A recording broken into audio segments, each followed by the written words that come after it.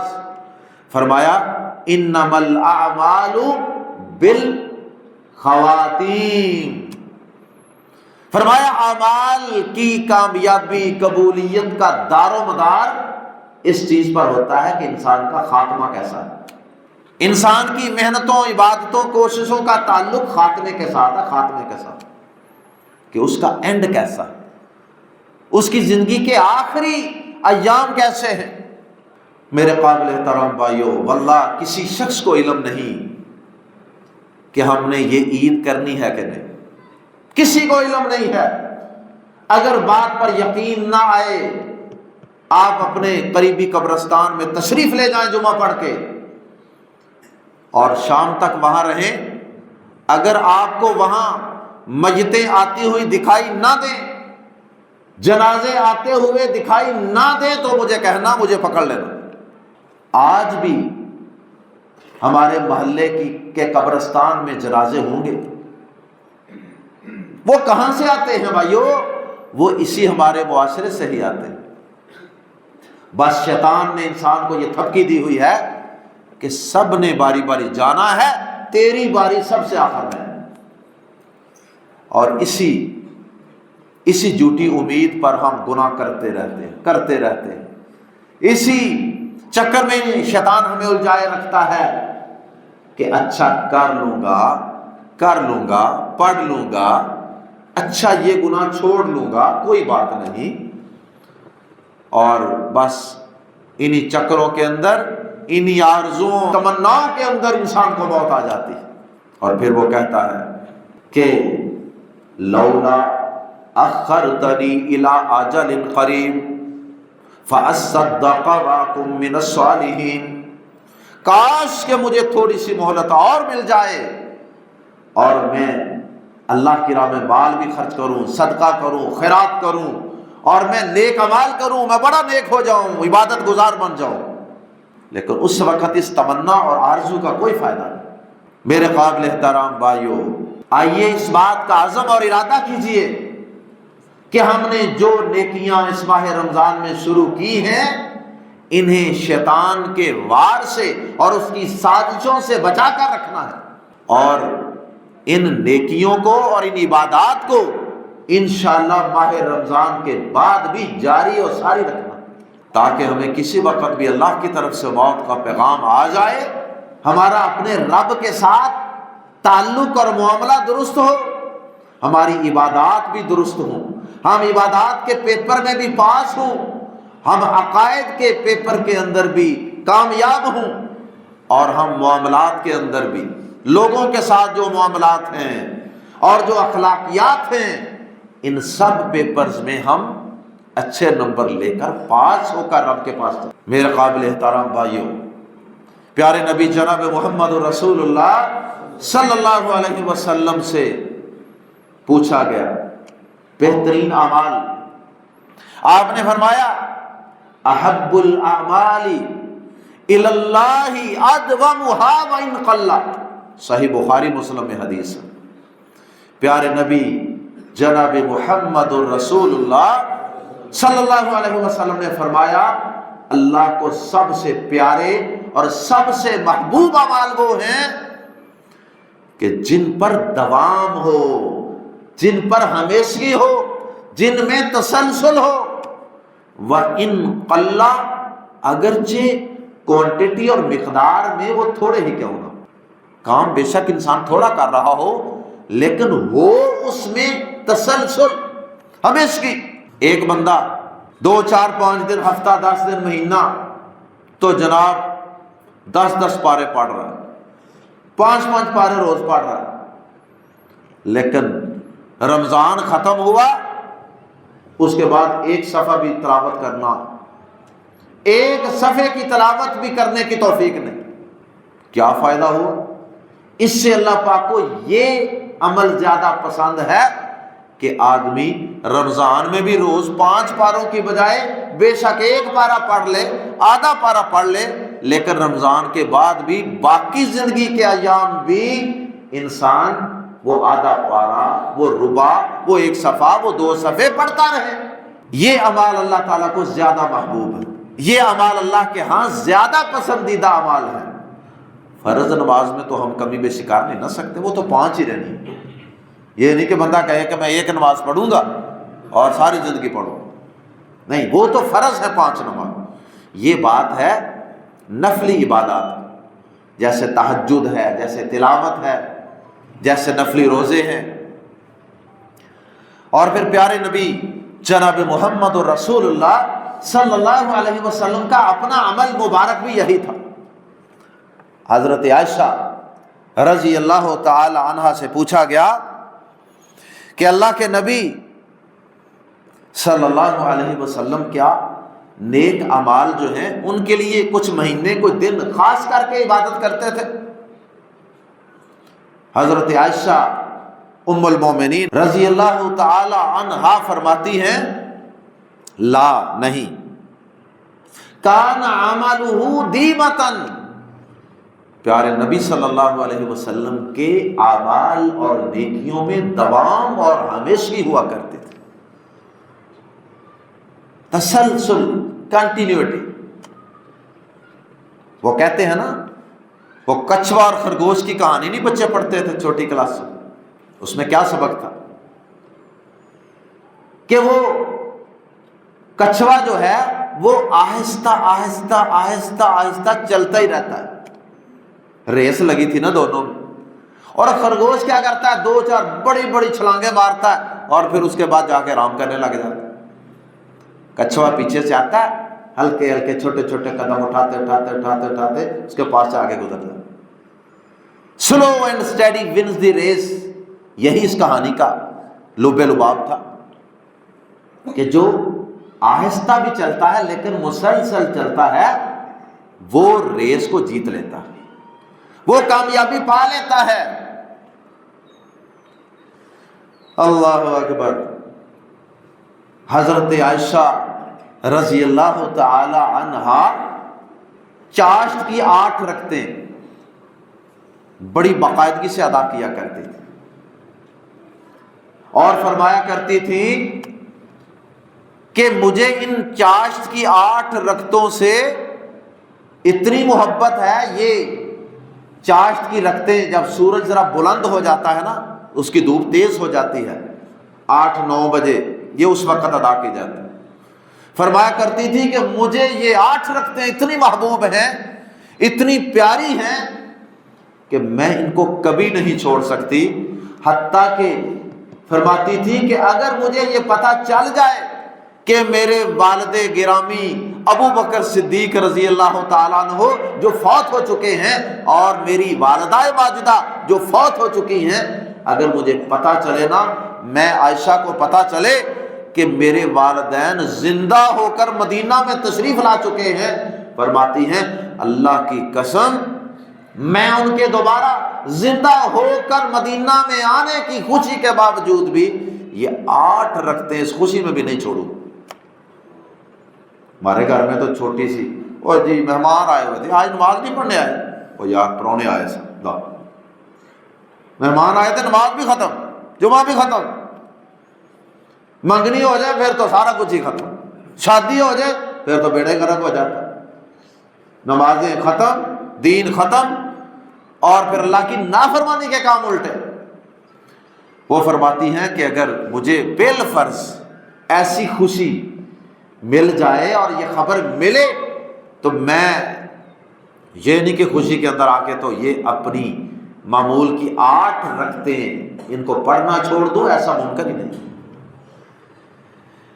حضرت علی رضی اللہ تعالیٰ عنہ نے حضرت فاطمہ کو بھیجا تھا نا کہ جاؤ نبی پاک صلی اللہ علیہ وسلم سے کوئی غلام لے آؤ، اب حالات بہتر ہو گئے، تم چکی چلاتی ہو، محنت کرتی ہو۔ تو حضرت عائشہ گئی تھی اپنے بابا جناب محمد رسول اللہ صلی اللہ علیہ وسلم کے پاس، تو پیارے نبی نے کہا تھا فاطمہ کیا میں تمہیں اس غلام سے بہتر وظیفہ نہ بتاؤں؟ فرمایا جی بتائیے۔ آپ نے کہا کہ سوتے وقت 33 دفعہ سبحان اللہ الحمدللہ اللہ اکبر پڑھ لیا کرو، یا اللہ اکبر 34 دفعہ پڑھ لو، 100 پورا ہو جائے۔ اور اس تسبیح کا نام ہی یہ پڑ گیا تسبیح فاطمہ رضی اللہ تعالیٰ عنہ۔ سوتے وقت یہ تسبیح پڑھنا مسنون ہے۔ پیارے نبی صلی اللہ علیہ وسلم نے یہ تسبیح اپنی بیٹی، پیاری بیٹی حضرت فاطمہ کو بتائی تھی، اس لیے اس کو کہتے ہیں تسبیح فاطمہ۔ آپ نے فرمایا کہ یہ تسبیح پڑھ لو، یہ خادم سے، غلام سے کہیں بہتر ہے، اس سے تمہاری تھکاوٹ اللہ دور کر دے۔ جا کے حضرت علی کو بتا دیا، وہ دماد بھی تو آج کل کے دماد نہیں تھے اللہ، انہوں نے آگے سے کچھ نہیں کہا کہ تمہارے بابا نے تمہیں تنخواہ دیا ہے، یہ کر دیا ہے، وہ کر دیا، وہ بھی ایمان والے تھے۔ حضرت علی نے یہ بات سنی، اللہ کے نبی کی بات پر یقین کتنا تھا، فوراً حضرت فاطمہ نے بھی اسی رات سے اس وظیفے پر عمل شروع کر دیا، اور حضرت علی رضی اللہ تعالیٰ عنہ نے بھی اس وظیفے پر اسی رات سے عمل کرنا شروع کر دیا۔ اور حضرت علی رضی اللہ تعالی عنہ اور حضرت عائشہ رضی اللہ تعالی عنہا دونوں یہ عمل کرتے رہے۔ سنن ابی داؤد میں حدیث، یہ وظیفہ کرتے رہے۔ اور ایک دفعہ انہوں نے یہ بات بیان کی، کہنے لگے فما ترکتہن منذ سبعتہن، کہتے ہیں کہ وہ صرف وہ جنگ جمل کی ایک رات تھی جس رات ہم یہ وظیفہ نہیں کر سکے، ورنہ جس دن سے پیارے نبی صلی اللہ علیہ وسلم نے یہ وظیفہ بتایا ہے، اللہ کی قسم زندگی میں کوئی ایک رات بھی ایسی نہیں گزری کہ جس میں میں نے اس وظیفے کو چھوڑا۔ ابو ہریرہ رضی اللہ تعالیٰ عنہ بیان فرماتے ہیں، اوصانی خلیلی بثلاث، میرے پیارے خلیل جناب محمد کریم صلی اللہ علیہ وسلم نے مجھے 3 کام کرنے کی تاکید فرمائی تھی، اور کہا کرتے تھے کہ اپنی زندگی کے آخری ایام میں کہا کرتے تھے، وہ 3 کام یہ تھے، آپ نے فرمایا تھا کہ ہر مہینے 3 نفلی روزے رکھنے، اور آپ نے مجھے فرمایا تھا کہ اشراق کی 2 رکعتیں سورج طلوع ہونے کے بعد یہ 2 رکعتیں کم از کم پڑھنی نہ چھوڑنا۔ اللہ اکبر۔ اور تیسری نصیحت یہ فرمائی تھی کہ سونے سے پہلے وتر پڑھ لینا۔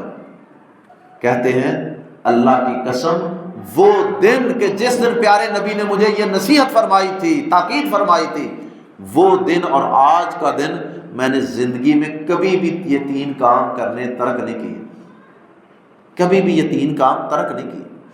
اللہ اکبر۔ یہ تھا طرز عمل میرے قابل احترام بھائیوں پیارے نبی صلی اللہ علیہ وسلم کا اور آپ کے تربیت یافتہ صحابہ اور صحابیات کا۔ ایک صحابی تھے عبداللہ رضی اللہ تعالیٰ عنہ، وہ قیام اللیل کرتے تھے، تہجد پڑھتے تھے۔ پیارے نبی صلی اللہ علیہ وسلم نے کہا، اے عبداللہ لا تکن مثل فلان کانا یقوم باللیل فترک، اے عبداللہ فلان شخص کی طرح نہ ہو جانا جو پہلے قیام اللیل کرتا تھا اور پھر اس کے بعد اس نے قیام اللیل کرنا چھوڑ دیا۔ اور پھر صحیح بخاری مسلم کے الفاظ ہیں کہ عبداللہ رضی اللہ تعالیٰ عنہ نے اس نصیحت کا اتنا اثر لیا فَكَانَ عَبْدُ اللَّهِ بَعْدَ ذَلِكَ لَا يَنَامُ مِنَ اللَّيْلِ إِلَّا قَلِيلًا، عبداللہ رضی اللہ تعالیٰ عنہ اس کے بعد پھر ساری زندگی قیام کرتے رہے، اور وہ رات کو بہت تھوڑا سوتے تھے اور زیادہ قیام کرتے تھے۔ اللہ اکبر۔ میرے قابل احترام بھائیوں، آئیے اس بات کا عزم اور ارادہ کیجیے کہ انشاءاللہ ہم نے جو نیکیاں اس ماہ رمضان میں شروع کی تھیں، انشاءاللہ ان نیکیوں کا تسلسل انشاءاللہ ماہ رمضان کے بعد بھی جاری رکھیں، اور اگر یہ نیکیاں رمضان کے بعد بھی کرنے کی توفیق مل گئی تو یقین کریں کہ یہ اس بات کی بھی ایک علامت ہے کہ ماہ رمضان میں ہماری نیکیاں اللہ نے قبول فرما لی۔ اور اگر صرف رمضان تک رہا، رمضان ختم، تو ہم بالکل ویسے ہی پہلے کی طرح ہی اپنی پہلی حالت پر ہی واپس لوٹ آئے، تو پھر سمجھیے کہ یہ سارا کچھ جو ہے بس ایک رسم تھی جو ہم نے پوری کی ہے۔ کم از کم 2 رکعت تہجد کی پڑھنا ہر شخص لازم کر لے کہ انشاءاللہ میں رمضان کے بعد عید والے دن بھی عشاء کی نماز کے بعد 2 رکعت تہجد کی نیت سے ضرور پڑھوں، 2 رکعت۔ پیارے نبی صلی اللہ علیہ وسلم نے فرمایا جس نے صرف 10 آیات کے ساتھ قیام کر لیا، 10 آیتیں پڑھی، آخری 2 کل پڑھ لینا آپ 2 رکعتوں میں تو 11 آیتیں بن جاتی، 5 منٹ نہیں لگتے۔ فرمایا جس نے 10 آیات کے ساتھ قیام کر لیا، فرمایا کہ لم یکتب من الغافلین، ایسا شخص اللہ کی نظر میں غافل لوگوں میں نہیں لگتا، ایسا شخص اللہ کی نظر میں غافل لوگوں میں شمار نہیں کیا جاتا۔ وطروں سے پہلے 2 رکعت پڑھ لیں یا وطروں کے بعد پڑھ لیں، دونوں طرح درست، 2 رکعت صرف۔ اور قرآن مجید کا یہ عزم اور ارادہ کر لیں کہ چاہے میں 1 آیت روزانہ پڑھوں، 1 آیت، لیکن میں نے قرآن کھولنا ضرور ہے روزانہ، میں زیادہ نہیں کہہ رہا، صرف 1 آیت، 1 آیت مشکل تو نہیں، 1 منٹ تو نہیں لگے گا، چند سیکنڈ لگیں گے 1 آیت، اور اگر ترجمے کے ساتھ پڑھ لیں پھر تو سونے پہ سہاگا، 1 آیت ترجمے سے پڑھنے کا عزم اور ارادہ کر لیں۔ اسی طرح یہ ارادہ کر لیں کہ ہر مہینے 3 نفلی روزے، سوموار جمعرات رکھ لیں، ایام 20 کے رکھ لیں، چاند کی 13، 14، 15 تاریخ، چلو 3 بھی نہیں اگر رکھ سکتے، میں کہتا ہوں 1 نفلی روزہ رکھنے کا مہینے میں عزم اور ارادہ کر لیں، کچھ نہ کچھ سلسلہ تو جاری رہے بعد، اور پھر آپ اس کی برکات دیکھنا، انشاءاللہ آپ کی زندگی کے اندر ایک تبدیلی آ جائے گی، انقلاب آ جائے گا، آپ کے دل کو کس طرح کا سکون ملے گا انشاءاللہ۔ اور یہ آگے شوال کے 6 روزے بھی آ رہے ہیں۔ پیارے نبی صلی اللہ علیہ وسلم نے فرمایا کہ جس نے رمضان کے روزے رکھے اور اس کے بعد عید الفطر کے بعد شوال کے 6 روزے رکھے، چاہے مسلسل رکھ لیں چاہے وقفے وقفے سے، پورے مہینے میں سے 6 روزے رمضان کے ساتھ ملا لیں، اس شخص کو اللہ پاک اتنا اجر عطا فرماتا ہے گویا کہ اس شخص نے پورا سال ہی روزے رکھے۔ اللہ تعالیٰ کہنے والے اور سب سننے والوں کو عمل کی توفیق عطا فرمائے۔